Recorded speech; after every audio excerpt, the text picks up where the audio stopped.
We see a lot of Ricks in Rick and Morty. Some of them we only see in the background, others will get full episodes dedicated to them and their stories. But for a long time, there was one Rick we thought we might never actually get to see outside of flashback, and even then they were few and far between. But eventually we did meet him, and his story was brought to an end, at least as of recording this video. So in this, I am going to go over the story of Rick Prime, trying to explain his plan and where it all actually went wrong. But hey, real quick guys, I'm trying to hit some other level of subscribers. Like I said, I didn't post for a while because my real job got in the way. I'd rather do this for a living. So if you guys could help me out by hitting that subscribe button and sharing this video around, it would be greatly appreciated. So like most Ricks prior to inventing portal travel, Rick Prime lived with his wife Diane and his daughter Beth. However, his relationship with his wife wasn't a good one, and he actually genuinely hated his Diane.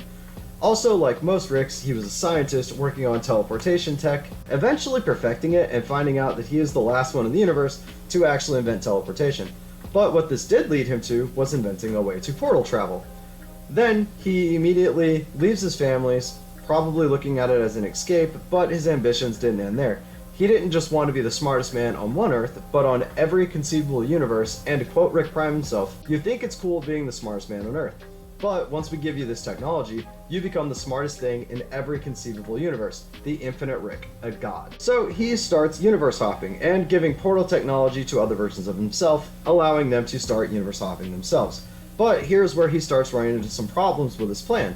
One, he is in fact not the smartest man in every universe. I actually believe one of these is where Doofus Rick comes from. And then two, some Ricks don't want anything to do with portal travel and leaving their family behind. Probably honestly starting with C-137. So when he showed up at C-137's house and offered him the portal technology, he actually turned him down, saying the life Prime Rick was selling was lonely, taking him off guard because this was probably the first time a Rick had actually turned down the offer, with C-137 stating that he was just a different kind of Rick. So Prime leaves, but it bothers him that a Rick who he considered beneath him would act so superior to him, so he decides to go back and kill the whole family by dropping a bomb through the portal. Little did he know this would actually be the third mistake he would make, and pretty much 3 strikes and he was out. Wouldn't figure this out till later, but in the meantime, he would adopt this method whenever a Rick would reject him. He would continue to travel the multiverse, giving portals to all the Ricks that would take it and the ones that didn't, killing their families. But unfortunately for him, mistake number 3 started to rear its head.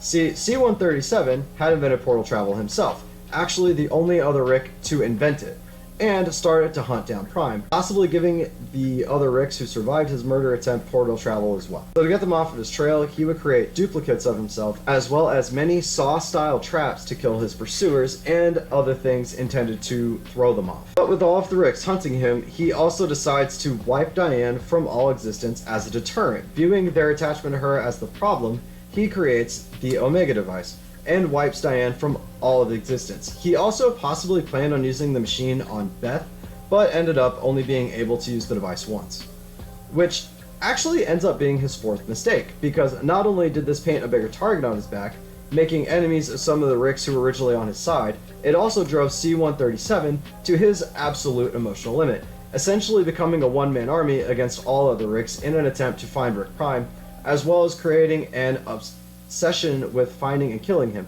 So he would never be able to truly come out of hiding, having to stay hidden and on the move. And he did actually get pretty good at this, which is why C-137 sort of gave up the active hunt for him.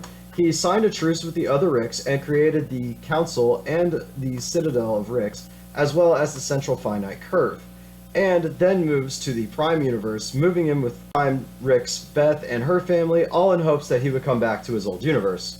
Clearly wrong, but what else is he going to do? Because clearly Prime never shows up there, always staying multiple moves ahead of all the Ricks that were chasing him. That is, until C-137 accidentally resets portal travel, instead of resetting the portal fluid, bringing all portal travelers back to their original universes, including Prime, who ends up in his lair he had in that universe. Here, while trying to get out of that universe, he would once again be confronted by C-137, who had realized through the help of one of his house AI, Diane, that for the first time in years he knew exactly where Prime would be. So C-137 and Morty Prime actually find him in his base, thinking quickly he would get into an escape pod with a recording of himself tricking them into thinking he might be a clone before setting the killbots on them and escaping. Now, his lair must have been pretty close to the Earth because the pod ends up on the planet and he was found by Jerry Prime, who thinks wanting to team up with him before he slashes his throat trying to kill him, but he just reveals his healing factor and kills him. Then goes on to wonder what happened, bringing him back to this dimension. And for a little bit of catch up, this is the world that got Cronenberged by Rick, and Jerry is now badass in that universe, but